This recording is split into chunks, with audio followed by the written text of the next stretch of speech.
Well,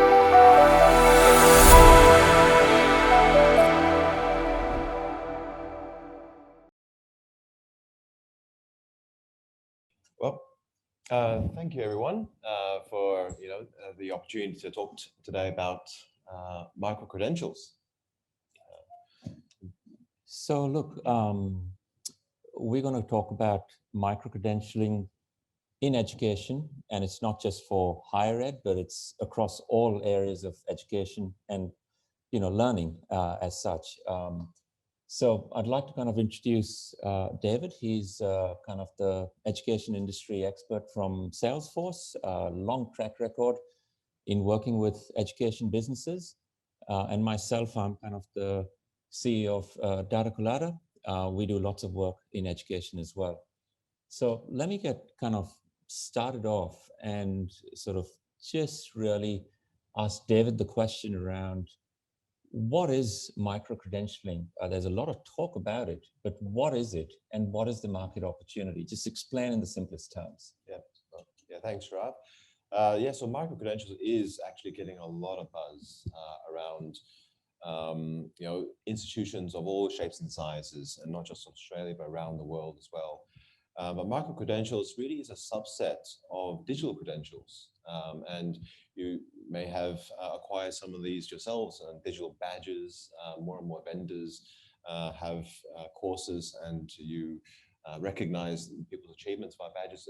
My Trailhead, Salesforce has a lot of courses on that system, and people are taking courses, getting acknowledged and recognized. So micro-credentials is actually a subset of that.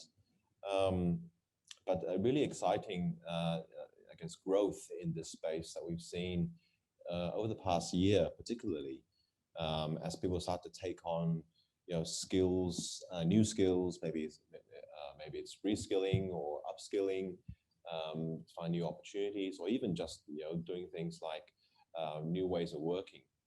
And micro-credentials are quite important in that arena.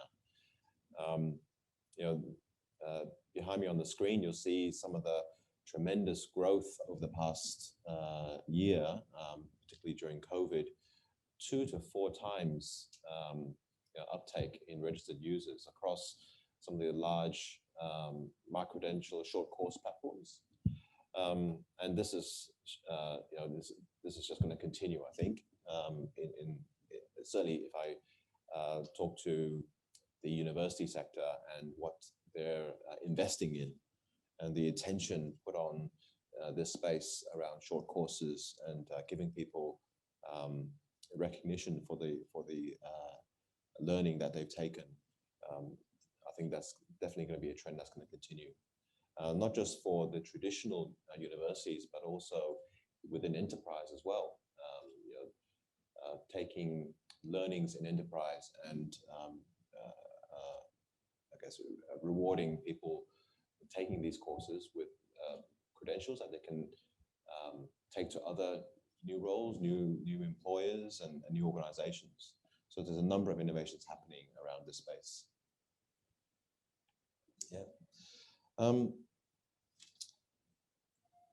What I'd like to ask yourself, Shrav, you lead a knowledge business.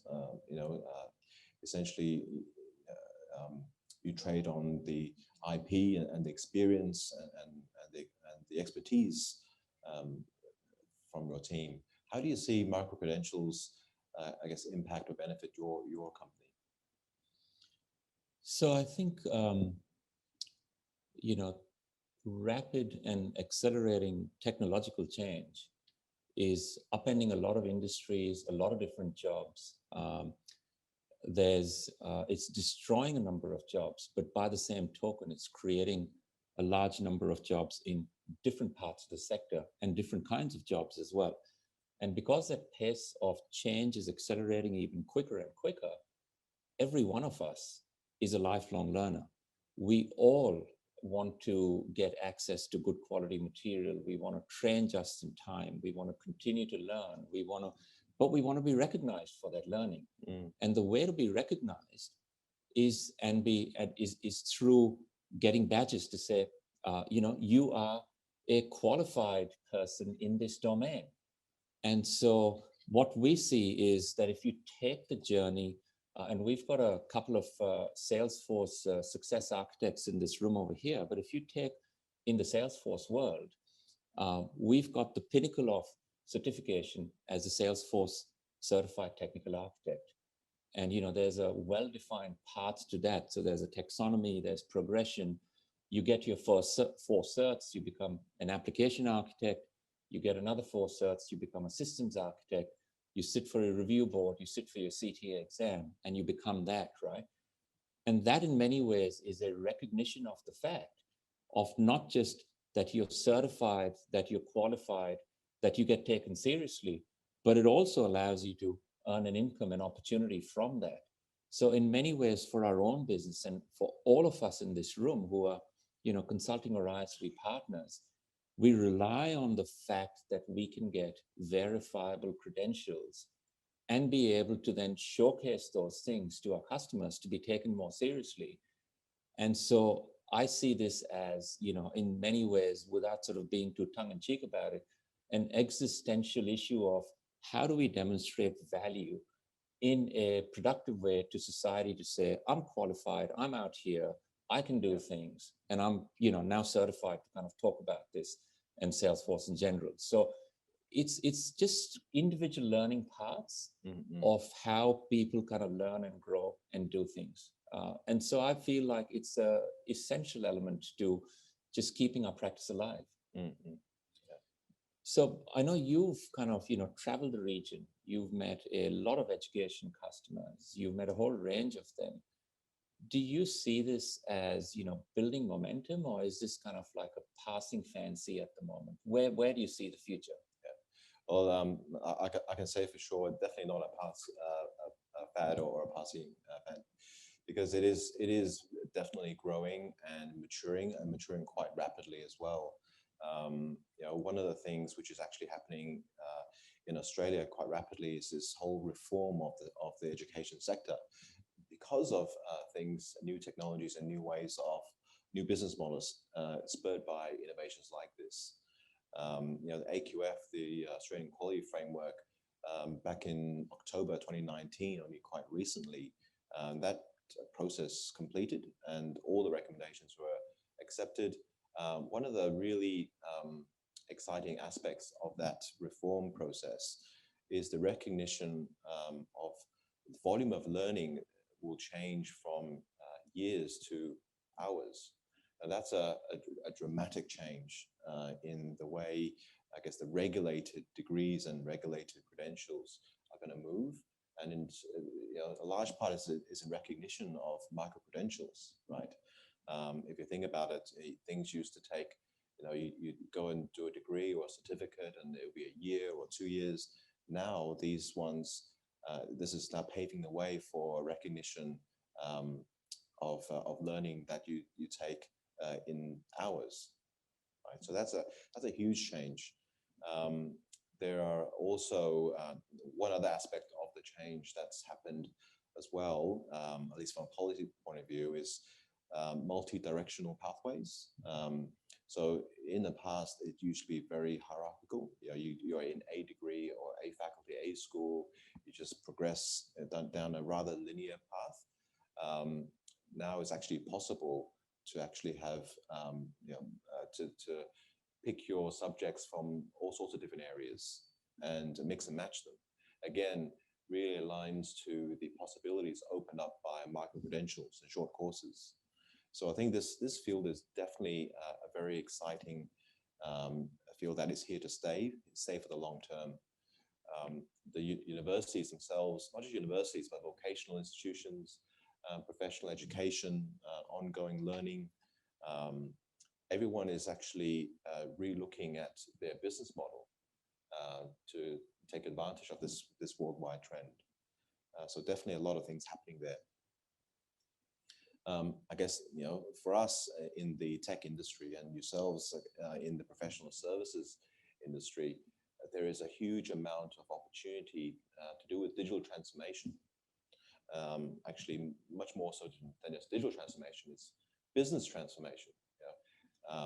Re-looking at the fundamental business model and what they do, how to do it, the technologies required to be able to deliver these new models. So yeah, it is quite an exciting space that's here to stay and will just mature. That's fascinating. So you kind of allude to new business models, digital transformation. Can you kind of elaborate a little bit more on what these opportunities are and what are likely to be the future business models in and around these? Yeah. So yeah, this is an area that's still rapidly evolving, particularly as we see some of the huge growth in take-up of this in the last 12 months. And universities now are actively making quite significant investments, partly due to COVID and the pandemic and some of the geopolitical issues that's playing out in the market today. The new revenue sources that they're looking into and diversifying. International students, as you know, is causing quite a bit of a crisis in the sector. So one of the major areas that institutions are looking at to diversify their income and really looking at the business models around actually rethinking what is a student, how do you define a student and target market. Students historically has always been, high school leavers, 18, 20-year-olds. You wouldn't immediately think of, an employee, someone in their 30s, 40s, 50s, even as the typical student.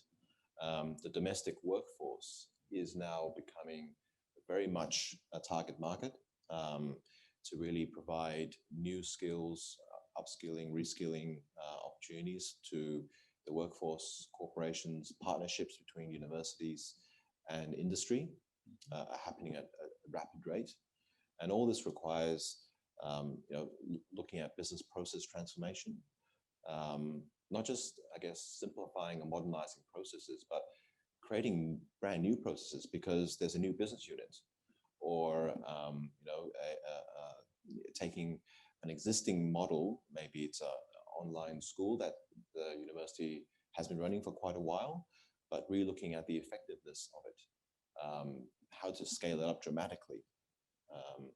And so the opportunities involved there could be new online storefronts, new ways to link data silos, looking at the end-to-end student experience, right? And when you think about the student as not being a high school leaver, but the student being in the workforce, how do you actually, create that whole student experience? They won't be studying for years or even months. It might just be a weekend or a few weekends or a few days. It might be a training and education in the workplace, in the corporate setting. How do you actually onboard them, recruit them, look after them, maintain relationships with them post their study, and the whole alumni network as well.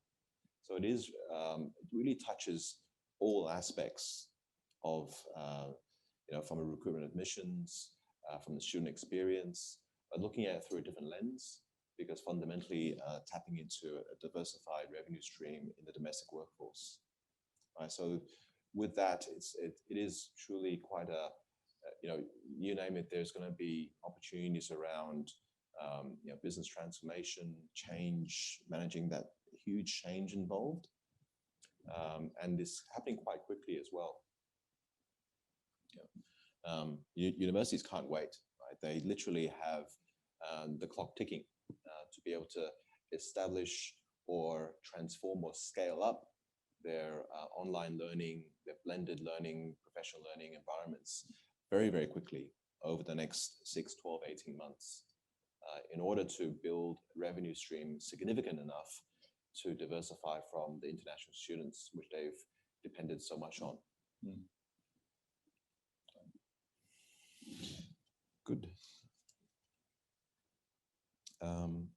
Actually, yeah, another thing I wanted to really mention as well, you touched on it briefly, the lifelong learning model.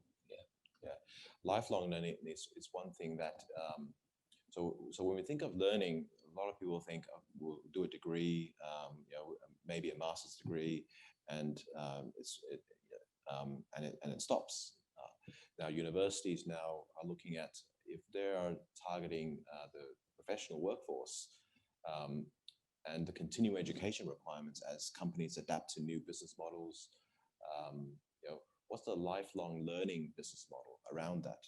Right? Maintaining loyalty, maintaining that alumni relationship, and the alumni would be people, looking at maybe growing in their career, either in a linear way or in sort of a lateral way as they move around and find new careers, new jobs, reskilling to tap into new growth areas. So that's a new domestic education alumni model that is being actively investigated. Yeah. I was talking to a major university that's very active in this area. They're saying they have about 500,000 alumni out there. And it's a huge, warm pool of potential customers that they can tap into. And, so they're at the very beginning stages of looking at how to do that effectively. Because, I can say, the unis are at various degrees of maturity in this area. Some are quite sophisticated, but most of them are just beginning their journey. Most of them are just looking at new technologies, new practices. So the opportunity is out there to help them learn how to learn, if you will, and also develop the new tools and practices to tap into the space. So it's very much white space, a very exciting white space. Yeah.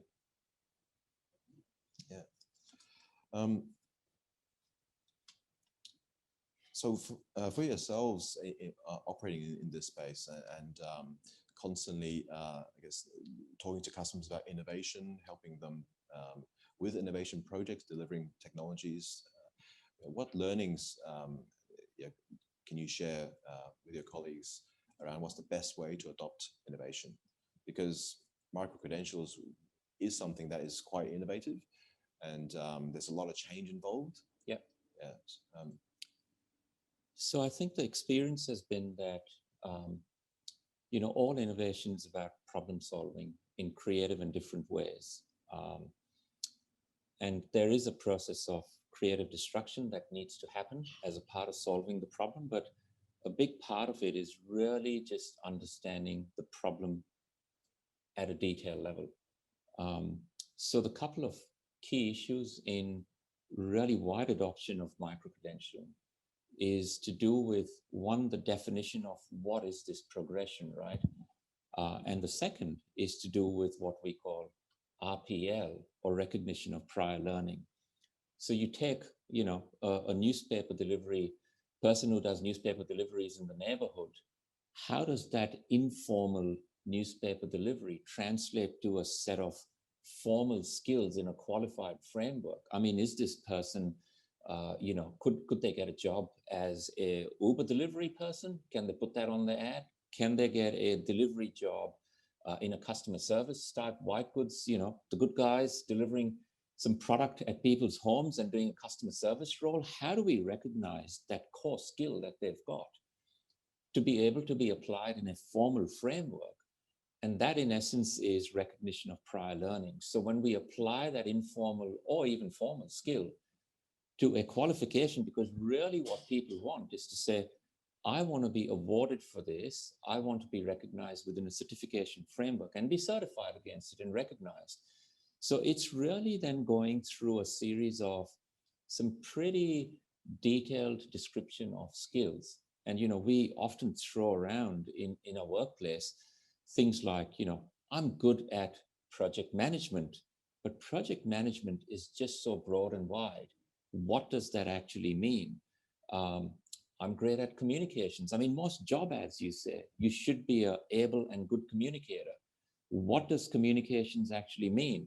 So there's something called the Open Skills Network, of which Salesforce funds and is an informal part of. But there's 14 organizations formerly in America that sort of contribute to it. And what they're doing is defining some pretty detailed skill descriptors against this Open Skills Network to say, every role, every job, every skill definition is defined by some pretty deep and narrow skill descriptors.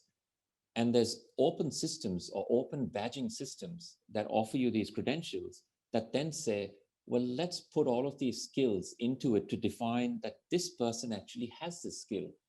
And then you can kind of roll it up and start to recognize those formally against a qualification network, and then put that in a progression to say, if you've now achieved a mastery in communication, then we recognize you for that. And by the way, you need foundations of accounting or finance or business, then you can kind of become on your pathway to getting a bachelor's or a diploma or something in business administration.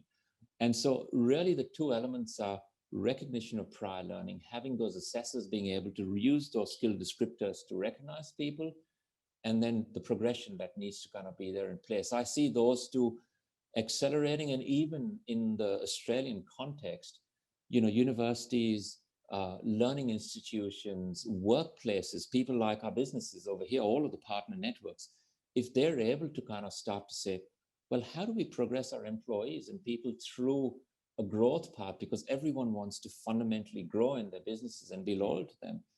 How do we kind of offer them that pathway? Let's define it, let's describe it, let's put some skills against it, let's recognize them between ourselves, between trusted sources, before it then becomes available on a wider scale, globally, across countries, across nations, other things. But that's really the key challenge that I see kind of us solving. Yeah, yeah.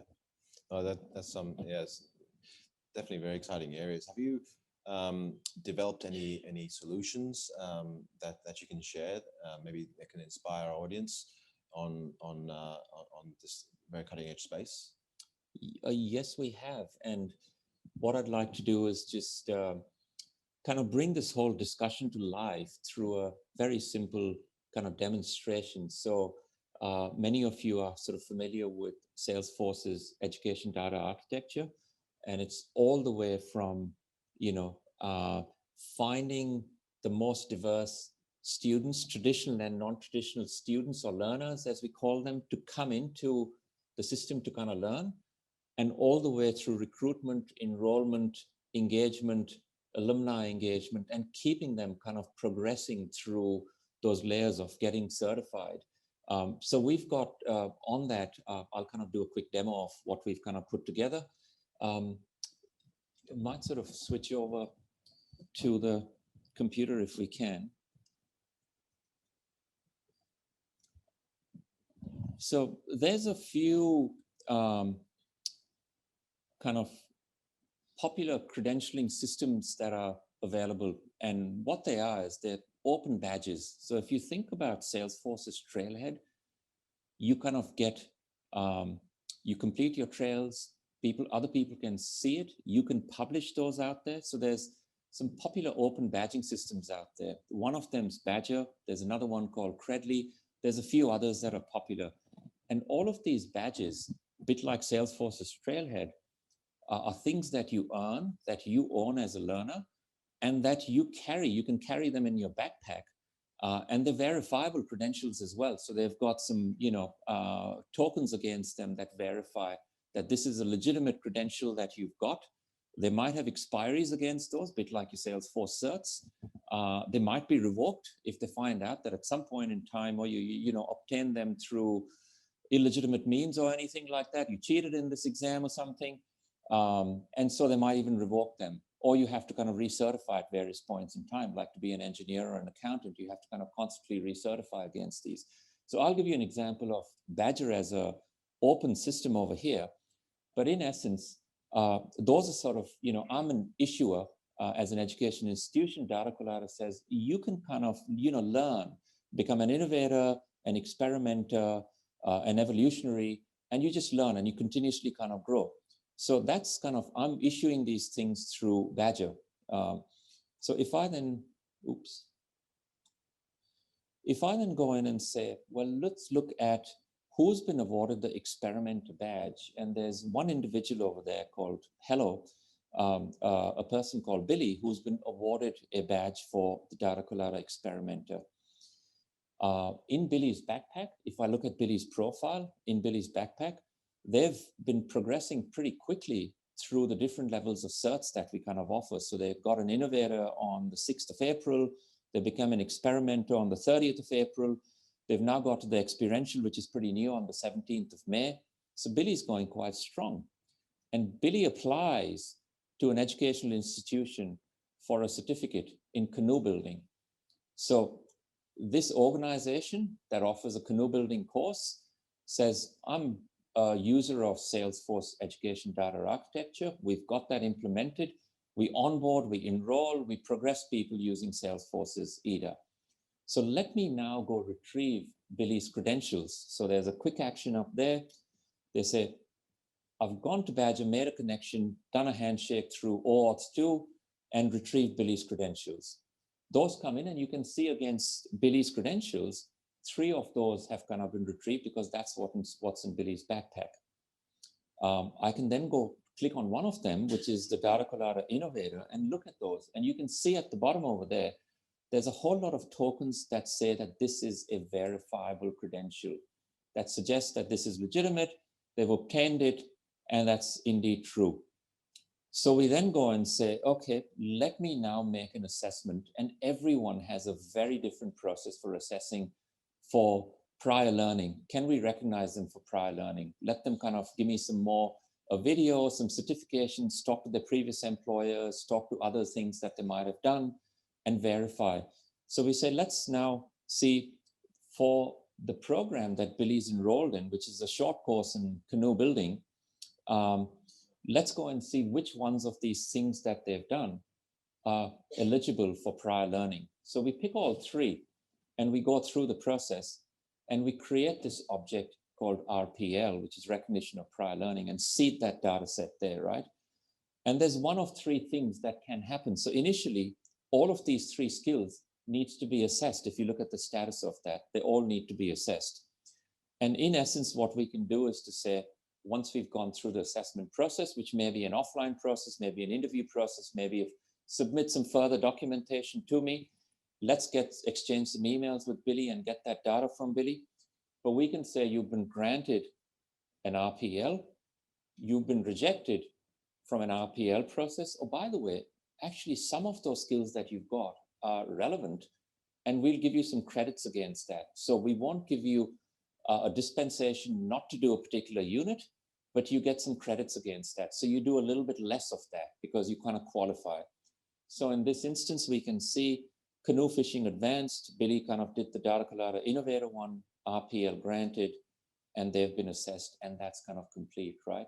Now we can kind of extend this and put this into EDA, into their term grades, and say they've now got dispensation not to do this. They've got that credit, it's all done.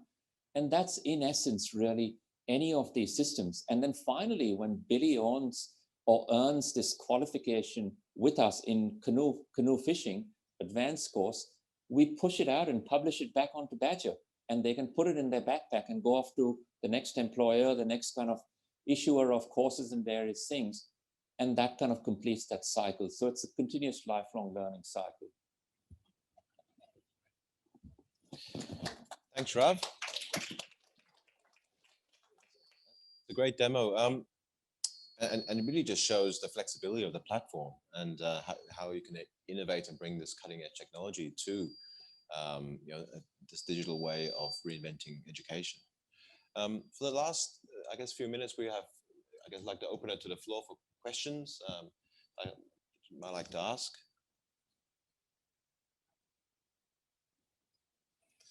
Oh, at the back. So my question is more around emerging technologies and the VHS beta type thing. And if you're talking like Badger as being one credentials, but somebody else does a whole lot of stuff with another organization or another similar sort of platform, is that sort of micro credentials sort of getting scattered across 30 different things, like you have Trailheads, Badger? Is there like a winner happening in that area? Is there, a trend? So there's a few platforms that are quite popular at the moment. There isn't a clear winner just yet, but in essence, what's happening is that they're open badges, so they follow standard protocols, and they can be exchanged across these platforms as well. And so the definition of what an open badge is, how you recognize it, how you verify it, that's already been done. And so these businesses that are kind of platforms that are coming along to offer you these credentials are now saying, well, let's take it to the next step and define those detailed skills. Let's let you define the progression that's required for you to earn this greater award or the next award that you might get, so we can show that you're kind of progressing. So all of them have some subtle differences, but in essence, that notion of being able to exchange badges across them has already been solved, and that's in place. And so even though they might be spread out, you can kind of consolidate them and make them available to people through a trust-based system. That's awesome. I didn't realize that. Thank you.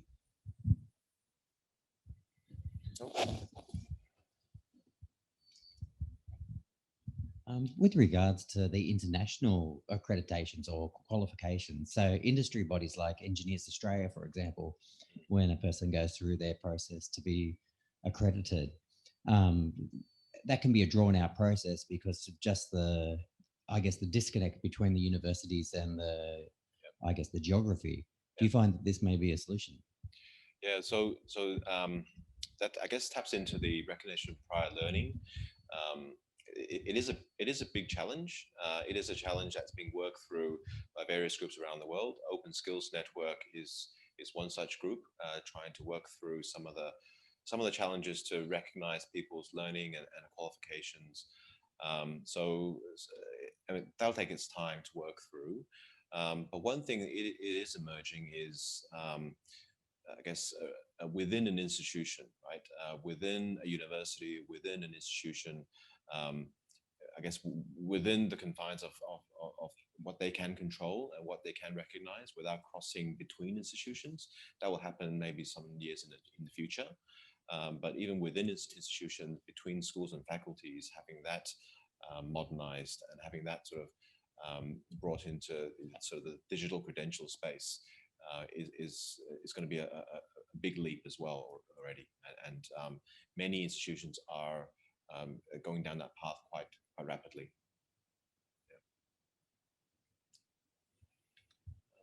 Yeah. One final one before we wrap up?